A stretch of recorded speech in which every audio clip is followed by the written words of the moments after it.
Halo mitra mahasiswa, balik lagi di Profesi Podcast bersama saya Arum. Semoga kalian gak bosan-bosan lihat mukaku nongol terus di Profesi TV. Hari ini pada podcast kali ini tentu saja saya tidak sendiri. Mungkin teman-teman ada yang sudah Halo. Bisa diperkenalkan. Oh, saya diperkenalkan. Jadi di samping saya ini sudah ada sesosok pria. Sebelumnya pernah kita tampil di Profesi Podcast. Iya, kurang lebih setahun lalu. Ya, sekarang pada tahun ini tampil lagi dengan host yang berbeda. Iya. Di samping saya ini namanya adalah Kak Bayu. Halo, salam kenal. Jadi Kak Bayu ini merupakan ex pemimpin umum LPM Psikogenesis tahun 2021-2022. ya tahun 2021-2022. Berarti sekarang udah ada PU yang baru ya, Kak? Iya. Iya, kebetulan berhalangan hadir pada hari ini. Nggak apa-apa, kita sama X-nya aja, nanti sama PU yang baru juga nanti kita jadwalkan. Oke, gimana nih kabarnya Kak Bayu? Kalau kabar ya alhamdulillah baik. Meskipun cuaca lagi nggak baik-baik saja, tapi kita harus baik-baik saja ya. Apalagi kemarin itu baru hari kesehatan mental sedunia. Iya. Jadi tentunya kita sebagai anak psikologi ya pasti lagi berusaha untuk campaign untuk baik-baik saja atau terima diri sendiri gitu. Gitu ya. Oke, kalau kesibukannya sekarang apa? Kesibukan kalau sekarang ya sebagai mahasiswa yang udah apa ya bahasanya, udah punya warning kalau buka SIA ada bahasanya melewati semester normal. Oke. Nah itu ya otomatis udah fokus ke skripsi. Nah kalau sekarang ya otomatis lebih ngumpulin data awal dan aktivitas-aktivitas menyenangkan lainnya. Oke, aktivitas menyenangkan apa tuh? Aktivitas menyenangkannya ya banyak, ada aktif di pariwisata, aktif di dunia sastra, dan ini saya juga baru 2 hari lalu tuh ngirim naskah buku saya ke sebuah penerbit. Semoga aja diterima dan bisa kita rayakan bersama-sama pada sebelum akhir tahun inilah bisa. Oke, wah menarik banget nih. Berarti sebelumnya kan naskah yang baru dikirim itu buku ya? Iya. Buku keberapa? Buku ketiga. Iya. Berarti sebelumnya sudah menulis 2 buku? Iya, sudah menulis 2 buku. Buku pertama itu buku solo, sendiri memang nulis. Dan buku kedua itu buku sama sesama teman-teman di psikologi. Kita buat buku judulnya Kreasi Manu. Itu. Ya, mau dong dilihatin nih sama mitra mahasiswa, siapa tahu dia yang penasaran. Sebagai ini juga sebagai hadiah untuk teman-teman profesi, jadi saya bawakan buku pertama saya, judulnya tuh Tersirat dari Yang Mencintai untuk Yang Dicintai. Kalau teman-teman mau baca, silakan dibaca. Beberapa juga masih dijual, silakan mengunjungi Aziza Publishing, dan itu saya berikannya ke teman-teman profesi. Sebuah kehormatan gitu. Yaps. Sangat bangga loh. Barusan sih udah podcast terus kami dikasih buku nih. Oke, jadi ini bukunya Tersirat. Ini bisa di-spoilerkan nggak? Nggak boleh? Bisa kalau dikit aja tentang apa nih, Kak? Ini tentang gimana sih kita mau menyampaikan rasa cinta dengan cara yang tersirat. Nggak harus langsung tersurat, nggak harus langsung melalui kata-kata yang to the point. Tapi melalui hal-hal yang kecil-kecil tapi maknanya dalam. Bukan hanya ke seseorang tapi ke banyak hal di dunia ini. Itu. Magic banget jadi ini bukunya nih. Amin sih. Oke, ngomong-ngomong tentang buku ini, kenapa sih bisa nulis buku ini? Dari kapan dulu? Nulis buku ini pada 2019. Nah, buku ini terbit sebenarnya merupakan sebuah dorongan dari teman-teman psikogenesis rumah saya berasal. Teman-teman psikogenesis itu kakak-kakak, ada Kak Wawan, ada Kak Sani, dan banyak kakak-kakak lainnya yang selalu support saya untuk kenapa tidak sih untuk dibukukan tulisan-tulisanmu, kenapa tidak. Dan pada suatu hari di jeda semester, saya bilang kenapa tidak jeda semester ini saya gunakan untuk menulis buku.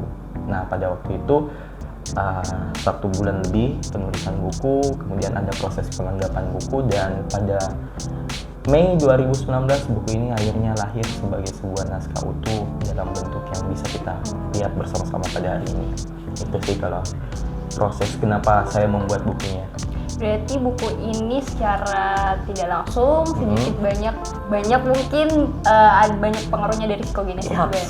Iya, kalau bisa dihitung secara range yang secara memang support system, bahasanya sekarang kita lagi euforia banget sama bahasa support system ya, itu 50%-nya dari teman-teman psikokinesis.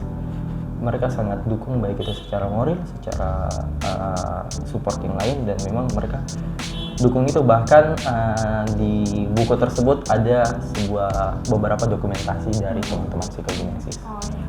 Tuh, jadi kan psikogenesis tuh banyak mengambil peran. Gimana sih awalnya kakak bisa tertarik masuk di psikogenesis, tertarik bergabung di pers mahasiswa? Iya, kalau ketertarikan bergabung saya, mungkin saya harus jujur, awal pertama kali saya lihat psikogenesis saya bilang apa sih ini? Kemudian ada satu hari di mana teman-teman sosialisasi dengan sangat menarik, dengan sangat interaktif, dan di situ saya sekelas itu ada 10 orang yang tertarik. Saya bilang ayo join, kita coba, kemudian belajar nulis, dan saya berpikir bahwa kayaknya saya menemukan sesuatu yang saya cari deh, apa yang bisa hargai tulisan saya deh. Nah dari situ saya mulai belajar untuk berkeinginan untuk masuk di Persma, dan seiring berjalannya waktu keinginan tersebut menjadi sebuah kenyataan yang banyak berpengaruh pada proses saya belakangan tahun ini. Jadi gitu kan awalnya. Yaps. Terus kenapa sih bisa bertahan? Apa ada pengalaman-pengalaman menarik sama di Persma yang nggak bisa dilupakan sampai sekarang? Oke. Kalau pengalaman menarik, banyak sekali pengalaman menarik, tapi kalau pengalaman menarik yang buat saya bertahan, waktu itu saya belum sebagai anggota psikogenesis, saya masih sebagai peserta diklat jurnalistiknya. Waktu itu kita pelaksanaannya di Aptisi, di sekitaran Perintis, dan sama seperti saat ini itu musim hujan, jadi sangat rawan banjir, dan ada agenda on the job training. Di situ kita keluar ke lingkungan sekitar mencari berita, mencari bahan liputan, dan ada sebuah kejadian tidak terduga baik itu dari teman-teman peserta maupun panitia, di mana banjir melanda. Itu banjir hampir selutut. Jadi lantai kegiatan itu ada 2 lantai. Di lantai 1 itu di kolam renang lah bahasanya. Dan di situ kami turun meliput dalam kondisi banjir, dan di situ yang saya buat, wah kayaknya di sini betul-betul deh saya diproses secara manusiawi, tapi juga secara kualitas ditempah baik-baik. Itu yang membuat saya bertahan dan sangat berkesan pengalamannya di psikogenesis itu. Tapi kan di pers itu kan sebagai media pers itu kan beda dari media umumnya kak. Yep. Di sini tuh kita tidak diberi istilahnya apa sih, gaji gitu. Yeah. Kita bekerja ikhlas gitu. Apa sih sesuatu yang bener-bener selain pengalaman itu kak, yang bikin wah ini nih selain yang kita jelaskan tadi? Oke. Kalau dari segi pengalaman itu, tapi kalau kita berbicara psikologi, otomatis interaksi sosial, adaptasi sosial itu sangat berpengaruh, dan lingkungan yang ada waktu itu sangat positif. Meskipun banyak candaan-candaan yang mengarah ke lumayan kurang baik, tapi itu memang sebuah proses di mana kita dibangun secara baik, dan itu membuat saya memang bertahan di psikogenesis, karena selain dari sesama peserta magang waktu itu yang memang suportif, kakak-kakak di psikogenesis itu tiada henti mensupport kita untuk menyelesaikan tugas. Bahkan kami tidak tidur, mereka juga tidak tidur. Bahkan dalam proses penerbitan tabloid magang, waktu itu saya kebetulan pemimpin redaksi magang, di situ kami tidak tidur bersama dengan pemimpin redaksi waktu itu di sekret. Itu yang memang buat saya merasa kerja ikhlas di psikogenesis itu hal yang bukan dalam arti yang perlu, tapi memang harus, karena ada kesadaran bahwa pers mahasiswa itu apa, seperti itu. Berarti selain dari kesadaran juga kebersamaannya teman-teman juga ya? Yaps. Solidaritasnya gitu. Iya, karena pada banyak kesempatan ya kita tahu lah gimana prosesnya pers biasa, banyak kiri kanan, hantaman, dorongan dari belakang, tarikan dari depan, dan itu yang membuat kita, kalau kita kuat untuk menang itu ya otomatis satu kesatuan itu tidak akan tercerai berai, dan itu yang betul-betul saya rasakan. Itu kan tadi bisa dibilang tantangannya ya saat menjadi bagian dari Persma. Terus kalau benefitnya yang bisa kita dapatkan selama 3 tahun bergabung di Psikogenesis, perubahan atau mungkin perubahan apakah ada? Kalau benefit di Psikogenesis, setiap detik yang saya rasakan itu menurut saya benefit yang tidak terduga, dan perubahan yang saya rasakan itu pasti dari pola pikir saya. Dari hal-hal yang biasanya saya langsung percaya, hal-hal yang saya langsung menjudge orang, menjudge sekelompok manusia. Seiring berjalan waktu, seiring saya berkembang di Psikogenesis, saya berpikir bahwa ini harus dipandang dari 2 sisi, ini harus dilihat baik-baik. Jangan sampai ada fakta yang sebenarnya ini sudah memang benar fakta, tapi ada fakta terselubung lainnya yang perlu memang kita gali agar mencapai sebuah kebenaran utuh, jadi tidak merugikan banyak pihak, seperti itu. Jadi dari pola pikir, memang itu sih salah satu keuntungan yang kurasakan juga selama bergabung di Persma. Pola pikirnya itu berbeda daripada warga pada umumnya, daripada mahasiswa pada umumnya. Terus gimana sih Kak, mau Kak tahu gimana sih kalau kerja jurnalistiknya di Psikogenesis gitu? Kayak prosesnya jadi bisa menghasilkan suatu produk jurnalistik. Oke. Kalau proses kerja jurnalistik di Psikogenesis itu lumayan sistematis dan memang jelas alurnya. Kita biasanya lakukan rapat redaksi, pada umumnya kita rapat redaksi di hari Senin malam. Alasannya karena di situ biasanya pekan pertama pada satu pekan, jadi banyak isu-isu fresh yang melalang buana di sekitar kita, dan itu menjadi momentum tepat untuk mengumpulkan informasi terbaru. Nah, pada rapat redaksi tersebut, para reporter memberikan masukan, memberikan saran, memberikan isu yang menarik, kemudian dibahas secara keredaksian, di mana pada rapat itu pasti dihadiri sama pemimpin redaksi, sekretaris redaksi, dan reporter lainnya. Diputuskan isu ini pantas atau tidak, kemudian dibuatkan guideline wawancaranya secara umum. Langsung setelahnya pasti otomatis dilakukan proses wawancara, baik itu secara langsung maupun tidak langsung, karena kita sudah memasuki zaman jurnalistik digital. Pasti beberapa proses wawancara bisa melalui via telepon atau chatting, jadi itu sangat memungkinkan untuk kerja-kerja jurnalistik lainnya. Nah, kemudian hasil tersebut kita kumpulkan dan ditulis sebagai sebuah narasi berita sesuai kaidah Psikogenesis, dinilai oleh reporter terkait mengirim ke sekretaris redaksi, sekretaris redaksi mengirim ke pemimpin redaksi cross check kembali dan meminta ACC dari pemimpin umum untuk penerbitan. Kalau sudah clear semua terbit, dan untuk beberapa terbitan itu yang kadang-kala memang lumayan panas kalau diterbitkan, itu ada namanya teman-teman editor. Nah, pada saat ini itu saya sedang pada periode ini saya itu bukan lagi sebagai pemimpin umum, tapi sebagai editor sekaligus juga dengan pembinanya teman-teman Psikogenesis. Nah, di situ kalau ada berita yang panas itu dikirim dulu ke kami untuk dinilai pantas atau tidak, baik atau tidak, konsekuensinya apa. Nah, setelah itu baru diterbitkan. Itu. Dan selain juga berita, Psikogenesis punya non berita sih diterbitkan. Ada feature juga gitu. Iya. Nah, di non berita itu yang biasanya itu ada sastra, ada intermezzo, ada juga beberapa beragam tulisan lain. Nah, di sastra ini otomatis masuk nih sastra dalam bentuk cerpen, puisi, atau sajak dan sejenisnya.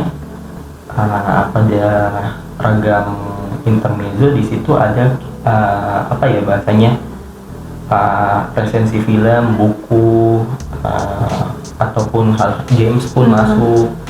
Atau kalau teman-teman pernah main Stumble Guys, itu di situ pernah dibuatkan resensi games yang dimana ada juga psikologika. Itu kita buat opini dari sudut pandang psikologi, dan selain itu ada juga opini dari sudut pandang umum, seperti itu. Tapi itu yang tadi yang di non berita itu terima juga karyanya dari orang lain yang bukan Psikogenesis. Iya, ini kita buka juga untuk orang lain. Jadi teman-teman Psikogenesis itu selain menunjang kinerja internalnya, tentu juga mengapresiasi kinerja dari luar. Teman-teman yang suka sastra, teman-teman yang punya sudut pandang opini, psikologi, itu silakan mengirim ke Psikogenesis. Bisa itu via emailnya, bisa via Instagramnya, bisa juga langsung ke nomor kontak yang disediakan oleh teman-teman Psikogenesis. Oke, untuk teman-teman mitra mahasiswa yang juga anak psikologi bisa nih kirim karya sastranya kalau ada di platformnya Psikogenesis. Teman-teman nanti bisa berkunjung ke webnya Psikogenesis, juga ada di Instagramnya Psikogenesis, jurnalistik Psikogenesis. Kalau ada mau ditanyakan langsung nih DM di situ, adminnya gercet. Terus gimana nih Kak? Kan tadi itu kerjanya pers kan seperti itu sistematis banget nih. Terus kalau misalnya ada dengar tanggapan dari luar kayak pers kampus jurnalis kampus belum tentu berita yang dihasilkan itu kredibel. Nah, bagaimana kita tanggapi itu sebagai XPU juga? Gimana ya? Saya mau bilang bahwa bahkan media besar, media nasional kredibel tidak? Belum tentu kan? Banyak mereka membuat sudut pandang baru yang mana menguntungkan semisal partai politik yang usung mereka atau kondisi-kondisi yang memang menguntungkan mereka. Nah, kenapa tidak humas pers kampus menjadi sebuah alasan untuk kredibilitas yang memang lebih terpercaya? Kalau pers nasional saja bisa seperti itu, kenapa kita tidak percayakan ke pers mahasiswa untuk lebih kredibel dari itu? Karena banyak kok tulisan teman-teman pers mahasiswa yang kredibel dan memang melalui mekanisme yang pasti. Sekalipun mungkin ada keluputan, kita punya hak jawab, punya hak tolak, punya hak koreksi untuk dilakukan bersama-sama. Nah, dari proses-proses tersebut sebenarnya menunjang kinerja kita, dan kredibel atau tidaknya teman-teman bisa berasumsi, tapi Dewan Pers yang tentukan. Teman-teman Psikogenesis, teman-teman pers lainnya meskipun bukan sebagai pers resmi, jurnalis resmi, itu karena kerja-kerjanya dikerjakan secara proses jurnalistik, jadi secara tidak langsung itu dilindungi oleh undang-undang jurnalistik. Jadi ketika ada apa-apa, Dewan Pers pasti bakal turun tangan untuk itu. Kalau teman-teman tidak percaya, silahkan lihat kasus sekarang teman-teman LPM Lintas, didukung penuh oleh Aji Ambon, Aji Makassar, Aji Nasional, dan banyak hal lain yang memang betul-betul kita kaji bersama itu. Saya bahkan sampai sekarang ini selalu aktif komunikasi dengan pemimpin redaksinya LPM Lintas itu. Wah, kerja pers ini benar-benar, apalagi di Psikogenesis ya, benar-benar sistematis memperhatikan kode etik pers. Lalu bagaimana, kan kita sudah 3 tahun ya kepengurusan tak selama di Psikogenesis berapa tahun? 3 tahun sebagai anggota ya? Ya, semuanya selama, intinya dari magang udah 3 tahun. 3 tahun lebih. Oke. Tadi Kak Bayu udah ceritain pengalamannya soal menjadi jurnalistik yang sangat penuh tantangan, tapi benefitnya juga banyak. Terus gimana nih sebagai anak psikologi yang juga anggota Persma, gimana sih mengkombinasikan ilmu-ilmu yang dipelajari di psikologi dan ilmu-ilmu jurnalistik? Oke, ibaratnya kita sekarang lagi mode jurnalistik, tapi dari si paling psikologi ya. Kalau di gimana caranya terapkan kedua hal itu, saya kembali ketika teman-teman kakak-kakak Psikogenesis ketika mempromosikan diklat jurnalistik kepada saya, mereka bilang dengan ikut Psikogenesis itu kita akan belajar setidaknya 3 hal dasar: riset, dari riset ada wawancara dan observasi. Saya awalnya kayak percaya tidak percaya, tapi ketika saya pikir, iya sih departemennya kayaknya menunjang banget untuk melakukan itu. Dan ketika saya jalani, iya benar, riset itu sangat terbantu. Riset psikologi itu bisa menunjang kerja-kerja jurnalistik.